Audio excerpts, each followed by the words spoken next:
I came home from my business trip and, through the door, heard husband and is inside. Didn't you promise you'd break up with Serena? Why'd you turn around and marry her instead?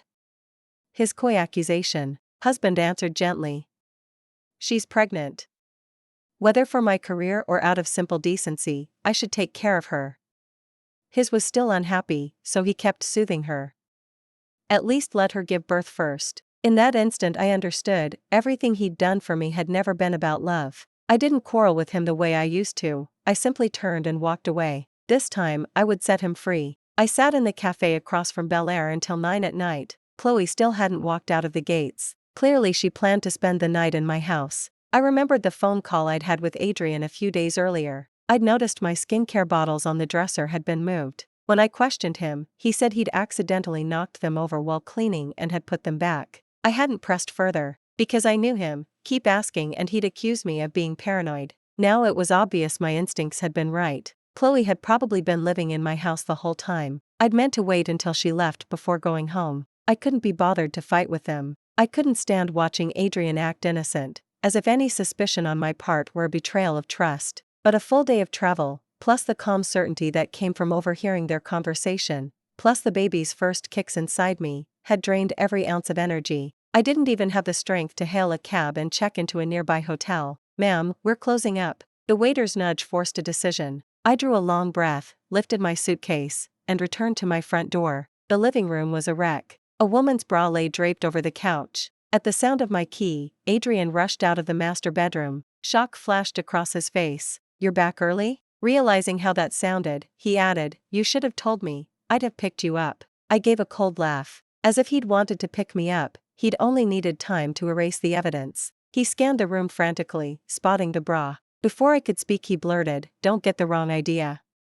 Chloe had a fever, I brought her here to look after her, nothing happened. The lady doth protest too much." When I'd been sick in the past he'd rarely bothered to stay by my side. If Chloe were truly ill, he'd have lectured me for being petty. Usually Adrian never panicked like this. I'd never before caught hard proof, and that had let him stay cool. When I started toward the master bedroom he blocked my path. "Honey, don't be mad." I stopped, voice flat. "I'm not mad. I'm putting my suitcase away and checking on Chloe." He froze. Only when I pushed the door open did he hurry after me. Dim light. Chloe lay in my nightgown, cheeks flaming. I glanced once. "Quite the fever, your face is scarlet." Chloe croaked, "Serena, I'm so sorry. I was really sick and begged Adrian to help." Don't blame him. So touching. When I said nothing, Chloe tried to sit up. "If it bothers you, I'll leave right now." I pressed her shoulder, easing her back. "Stay and rest. I just flew in, I'm exhausted. Let Adrian take care of you tonight." I pulled a fresh set of linens from the closet and headed for the guest room. I no longer cared what they were to each other. Even if Chloe left, the thought of bedding in clothes she'd touched disgusted me. I would never share a bed with Adrian again. This arrangement saved me the trouble of inventing excuses. Before I shut the guest room door, Adrian and Chloe stared at each other, stunned by my generosity. Adrian probably thought sharing the master bedroom under my roof was pushing it, or maybe he didn't want me holding it over him later. A few minutes after I closed the door, footsteps paced outside, then a soft knock. Adrian murmured, "Honey, this isn't right. Open the door, let me sleep with you tonight." Too tired to move, I stayed put. "I'm beat. Leave me alone to rest." "Oh, okay." A pause. "Honey, I've been sleeping on the couch, never with her." Got it. Honey. Every few minutes another word, like squeezing toothpaste. I sighed in exasperation. I'd come in here for quiet, yet he kept needling me. I pretended to be asleep and stopped answering. After several more knocks he finally shuffled away. Just as I was dozing off, muffled voices seeped through the thin wall. "Can't you handle this? You say you're not scared of Honey, but you fold. Keep it down, she's next door. If she hears, we're finished." "You think she buys it?" "She's no idiot. She must, or she'd have blown up." "Okay, sleep alone tonight." The master bedroom door clicked shut, silence fell. I opened my phone and began searching for a law firm, starting my divorce plan. Dreamless night. Next morning I woke to find Chloe at the breakfast nook, happily eating. "Serena, try these, they're my favorite soup dumplings." Adrian got up at dawn to queue for them. "Thanks for letting me stay, I feel loads better." As I passed, the greasy scent wafting from the dumplings turned my stomach. I bolted to the bathroom and retched. From behind me came Chloe's wounded voice.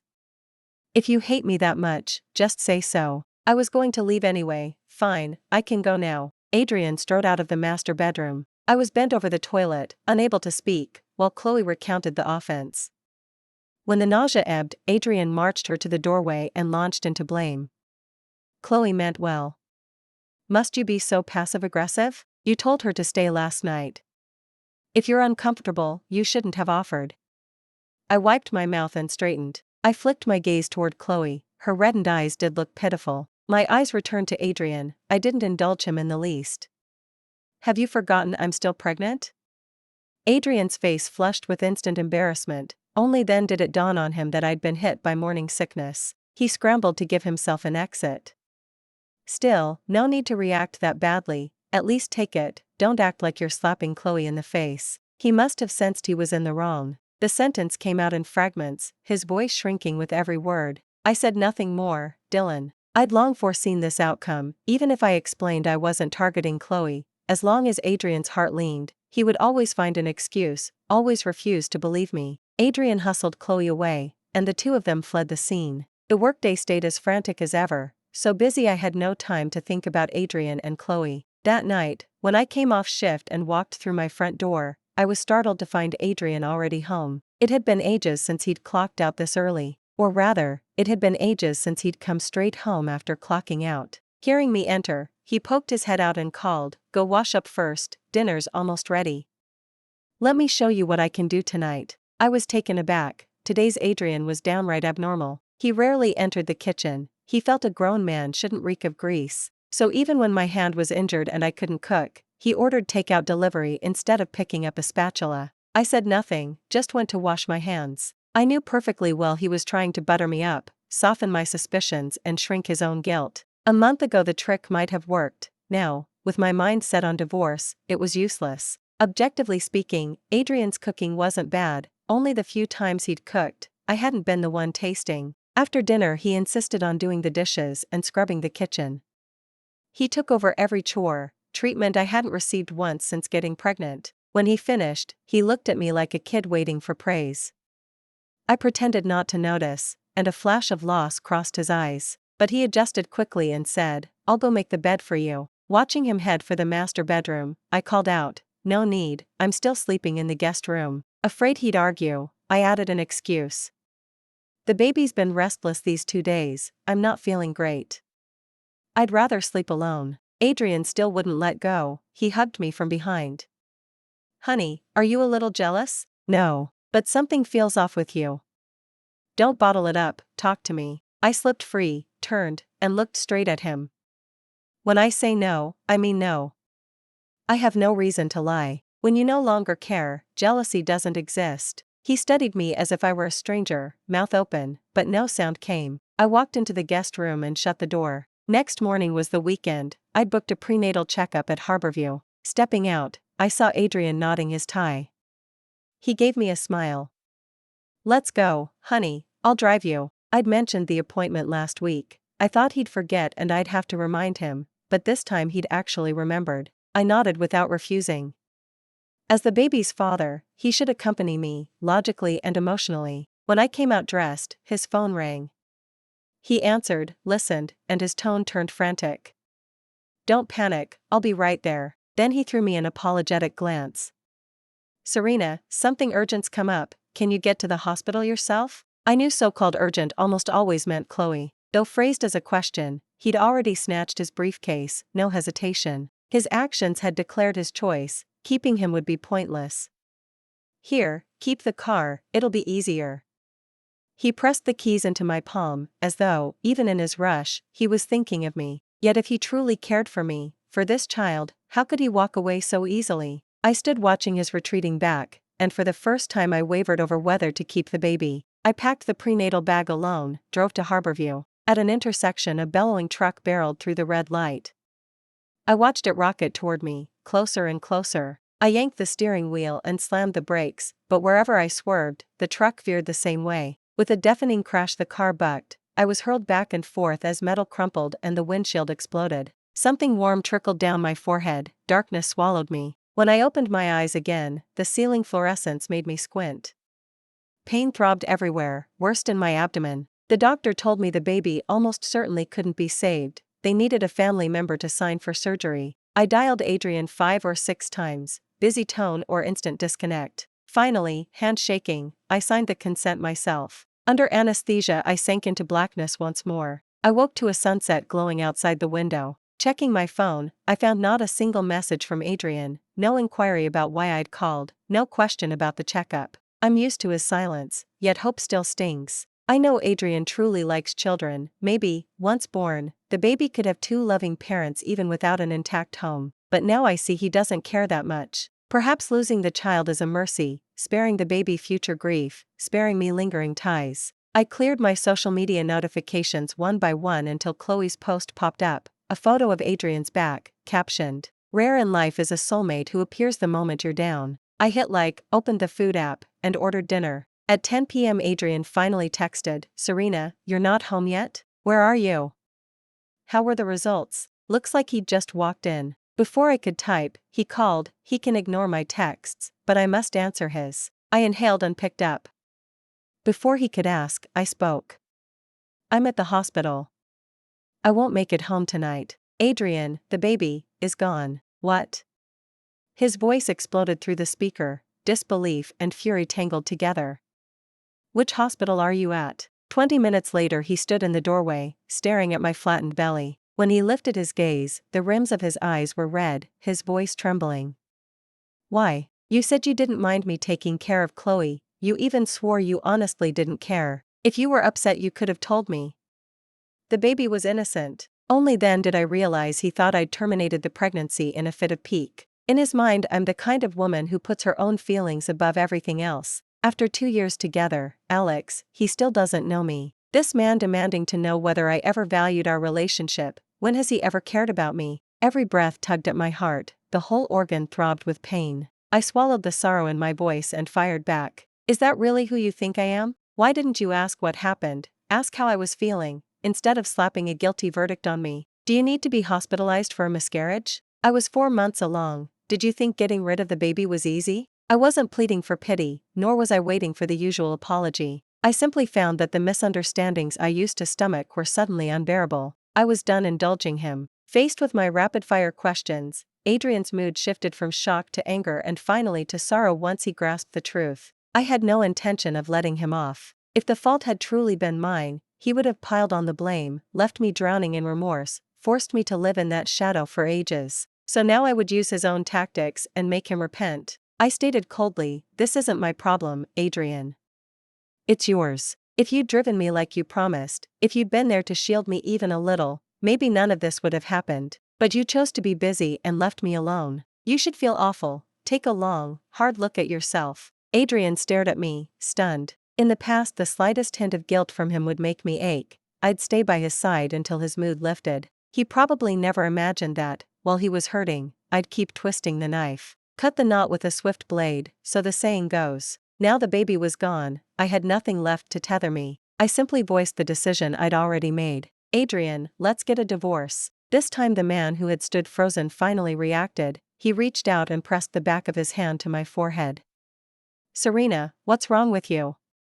Did you hit your head?" In his worldview the word divorce would never exit my mouth. Back when we were dating, if he snapped a casual "let's break up," I would panic, stand helpless beneath his apartment all night. They say it's easy for a girl to chase a guy. Adrian was my catch. He wasn't easy. I wore him down with sheer persistence. Eventually he began to care. I believed time could change everything, until Chloe appeared beside him. Only with her there did I see what he looked like when he truly loved someone. We'd fought before, yet I never wanted to break up. I stayed devoted, clinging to the fantasy that he would change. Reality has slapped me awake again and again. I've given too much, lost too much. The dream is over. I brushed his hand away. "No, I've thought it through." Instead of exploding, he pulled a chair and sat beside me. "I really didn't mean for this to happen. I'm sorry. I never thought things would end like this." A surge of irritation shot through me and I let it rip. "Adrian, what's the point? Every time it's the same, 'I'm sorry, I didn't mean it.' Do those words fix anything? Do they erase the damage or change the facts? Can't you ever think ahead? You're an adult, not a child who needs constant instruction. Given your position and skills, none of this was beyond you, none of it an outrageous demand. You just didn't care enough. Adrian sat in silence, the picture of a contrite, loving husband. Seeing him play the saint made me sick. He stayed quiet for a long while. In the past, if I pressed, he would say he didn't know what to say. Eventually my soft heart and his hollow promises would sweep it all under the rug. Leave. I need to rest. I rolled over, giving him my back. Minutes later footsteps padded to the door. He paused at the threshold, said, "I'll come see you tomorrow," and shut it. Tomorrow again. He seems to believe every problem resolves itself overnight. After every fight he claims I'm too emotional to talk. Calm down first, we'll discuss it tomorrow when you're rational. I hate letting fights cool. To me, arguments can't be left to fester. The longer they drag on, the harder I find it to stay calm. He thinks each new day brings a solution. In truth, it's only my love that lets me lie to myself again. Now I'm done lying. When I opened my eyes the next morning, Adrian was already in the room. Seeing me awake, he smiled ingratiatingly. "I'll warm your breakfast, it'll be ready after you wash up." I ignored him and ordered takeout on my phone. All day I treated him like air, no response, no acknowledgement. Yet he showed no anger, no intention of leaving. In the past he would have lashed out by now. In our relationship I'm usually the one who folds first. He rarely initiates reconciliation. If I hesitate to accept his olive branch, we either fight or he gives me the cold shoulder. Before, even half of today's courtesy would have had me glowing, accepting his apology in a heartbeat. But this time I'm determined to sever ties. For the next week Adrian took leave from Vantage and stayed at Harborview, nursing me devotedly, something he had never done. He's a textbook workaholic who puts career first. When I needed him he wouldn't take a day off. He spent more hours at the office than at home, probably because Chloe was there. Thinking of that made his recent behavior seem odd. Lately he's barely contacted Chloe. He's by my side almost 24 hours a day, no longer glued to his phone grinning. None of that shakes my resolve. The day after I'm discharged I print out a divorce agreement and hand it to him. Adrian stares at the words for a long moment, then quietly sets the papers back on the coffee table and gives me a gentle smile. "Honey, you're tired. Get some rest." As though I had never mentioned divorce at all. He was lying to himself the same way I used to lie to myself. Every day after that, I left a copy of the divorce papers on the coffee table in the living room. Every day, those divorce papers ended up in the trash. I was stubborn. So was Adrian. Apart from that, Adrian had become a lot more family-oriented. He came straight home after work and took over every single chore. That afternoon, as the workday was about to end, a torrential rain began to fall outside. I got a message from Adrian. "Should I pick you up?" In the 2 years we'd been together, he had rarely offered to fetch me without being asked. Usually it only happened after a fight, when he was trying to make peace. He always said his office was too far from my company, completely out of the way. Picking me up and then doubling back home would cost him a lot extra in gas every month. So, thinking of both the money and his convenience, I had chosen to be understanding. I had never sulked about it. I looked at the rain outside. Today it would probably be impossible to hail a cab. After a moment I texted back, "Sure." An hour after closing up, I was the last person left in the office. Adrian messaged me, "Where are you?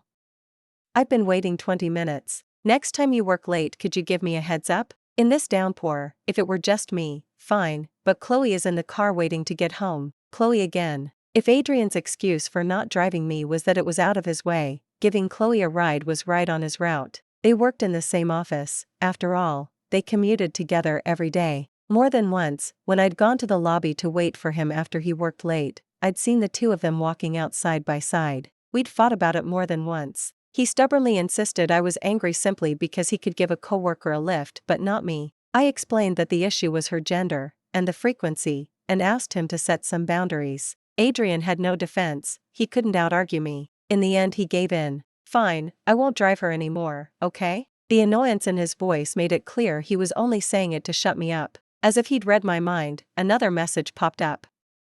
"Today's an exception, impossible to get a cab, one-time thing." I went downstairs, about to tell him I didn't see his car. Then the penny dropped. I asked, "Are you at Geo Tower?" "Yeah. My company moved to Friendship Plaza," I replied. I'd told Adrian about the move weeks earlier. At the time he'd been staring at his phone, the corners of his mouth turned up. Obviously he hadn't heard a word. The other end went silent for a dozen seconds. then sent, "Just wait for me." 20 minutes later his car finally eased to a stop at the front doors. I opened the rear door and got in. Chloe wasn't inside, she had presumably been dropped off along the way. Adrian glanced at me in the mirror, on the verge of saying something. After a while he asked, "Not riding shotgun?" Oh, so he did remember that. To me, the front seat was reserved for the girlfriend. Probably only because of our last fight about it. Without exception, that argument had also started with Chloe. Thinking back, ever since Chloe had become his secretary a year ago, she had drifted in and out of our relationship, a constant third presence. Ever since the night Adrian told me I cared too much about petty rituals and trivialities, I had almost always chosen the back seat. He had never once asked why. This time, oddly, he noticed. Back when I still cared, he brushed off my feelings. Now that I didn't, he fussed over the little things he once hated. I answered coolly, "Fatality rates are higher in the front. Weather's bad, safer back here." Adrian swallowed the retort. The ride passed in silence. Once home, he ushered me into the bathroom, telling me to warm up with a shower. When I came out he was right there with hot water and a bowl of freshly made soup. He hovered, then finally spoke. "Honey, can we talk, really talk? This is killing me.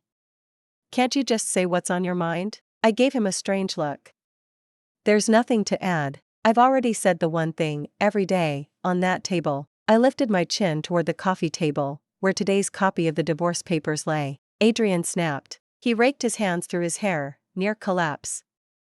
"Serena, I'm already doing everything humanly possible. I've been changing, trying to prove it's real, not just talk. But, why can't you see it? Tell me what you want, teach me, and I'll do it." I sighed and shook my head. Someone who loves you doesn't need lessons, someone indifferent can't be taught. Once I, too, had believed men and women think differently, that love means patient compromise. Until I realized we fought about the same handful of issues over and over, because he had never truly cared how I felt. So-called compromise had only shaved away my edges until I had to twist myself to fit him. And when I finally reshaped myself into what he wanted, erasing most of who I really was, had he noticed? Or was it simply that, because I was the one doing it, nothing I did could ever satisfy him? All these changes, aren't they just the bare minimum you should have been doing all along? How did they become medals you pin on yourself? Adrian had no comeback. A few minutes later he muttered, "That's not what I meant. I'm saying, anything that bothers you, I'll fix. About Chloe, aside from what's necessary for work, and today's one off, I swear I'm not in touch with her. I promise."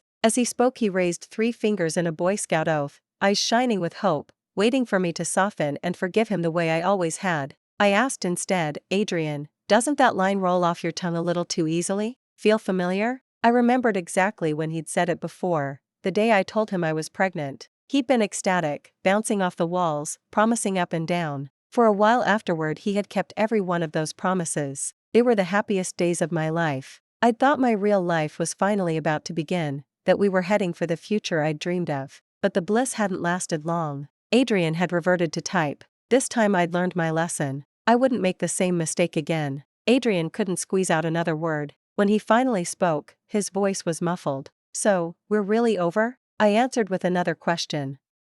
"Maybe first ask yourself why you're so afraid of divorce. Are you scared I'll expose your hypocrisy and ruin your career? Or do you just need to feel righteous so you can sleep at night?" Adrian's pupils dilated in shock. He hadn't realized I'd overheard that conversation. He started to stammer, "No. Serena, that's not what I meant." I cut him off. "I've already said enough today. This divorce is happening. If you won't sign, we'll settle it in court." Adrian raised a hand to cover his face. He looked utterly helpless. I didn't linger. I turned and walked back into the master bedroom. While I waited for the court hearing notice, I packed up every last thing of mine. I blocked all of Adrian's contact info, then went home to Mom. Thinking about it, I realized I hadn't spent real time with my parents in ages. Only after I got pregnant and felt what it meant to be a mother could I truly grasp the kind of love parents have for their children. I wanted to be a better daughter and make them as happy as possible. The instant Mom saw me, her face bloomed into a smile. Dad bustled off to buy the dishes I love, while Mom hurried to freshen up my room. She grumbled, "You could have called first," but the next breath was barely containing her hope when she asked how many days I'd stay. I thought about it and said 2 weeks for now. To keep them from worrying, I didn't mention the divorce yet. I only told them Adrian and I had quarreled over something minor and I didn't want to see him for a while. Mom said nothing more. We each got busy. What I hadn't expected was that, less than a week after I came home, Adrian knocked on my parents' door. I was binge watching a show in the guest room. Dad answered. When I heard a familiar voice in the living room, I rushed out. My eyes collided with Adrian's the moment I looked up. He was lugging armfuls of supplements and apologizing to Dad. I was wrong before, it was all my fault. I shouldn't have upset Serena. He knows me well, he guessed exactly what excuse I'd given Mom. Even though I'd never told him, he didn't slip up once. I dragged him onto the balcony with a cold face and warned in a low voice, I'm willing to part on civil terms, but don't push it. If you ever harass Mom again, I'll call the cops on you. Count on it. Maybe my vicious tone scared him. Adrian didn't dare say another word. When he went back to speak with Dad, the look on his face was all wrong. Near lunchtime, Dad issued a tactful dismissal. Well, Vance, Adrian, that's enough for today. We're about to eat. Next time give us a heads up. We didn't prepare anything, you see. Adrian caught the drift but still tried. Dad, I know I messed up. Why not let Serena come home with me? She's been here long enough, exhausting you both. I feel terrible. Mom, ever the peacemaker, chimed in. Oh, it's fine. We raised her from a baby, a few more days won't kill us. I can see she's happy these days, so let her stay longer. Dad nodded along. With every avenue cut off, Adrian had nothing left. He glanced at me and slunk out the front door. Watching Mom's back as she stood in front of me, my nose stung. They must have sensed something was off long ago. They just quietly protected me without prying. Mom patted my shoulder. What are you spacing out for? Go grab chopsticks. Sweet and sour ribs for lunch, your favorite. I smiled.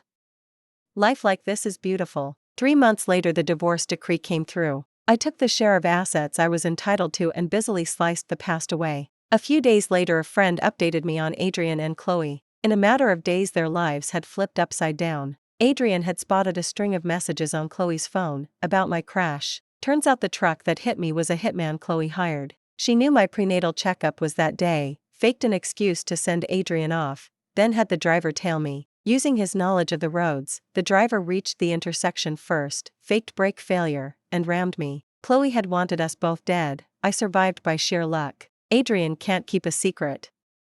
He screenshotted the proof and confronted her. Chloe said she'd acted on her own because Adrian couldn't make up his mind. She wanted to hurry things along. He couldn't accept that the woman he liked was this unhinged, almost psychotic. Besides, his sweet talk to Chloe had just been talk. He still felt something for me. Bottom line, he wanted us both. Enraged and disgusted, he called the cops. They arrested Chloe for attempted murder. The evidence was ironclad. She's looking at years behind bars. Chloe, though, isn't some pushover. Realizing Adrian had turned her in, she had a friend barge into Vantage waving proof of their affair. Big companies hate messy private lives. Overnight every finger pointed at Adrian. No one could believe the well-groomed manager was such a scumbag. An office romance on top of it? Career suicide. Adrian's termination was a done deal. Worse, the industry is tiny. Once word spread that he'd been axed by a top firm, no boutique would touch him. If he wanted to survive, he'd have to swallow a 90% pay cut, abandon any semblance of quality living, and start over in another field. He couldn't stomach it. He drank all day, sank into despair. One morning he woke up half paralyzed from a stroke. Nobody was home. He had to crawl to the doorstep himself before a neighbor spotted him and called 911. Now his entire left side is limp. He can't work, can't even care for himself. I exhaled long and slow.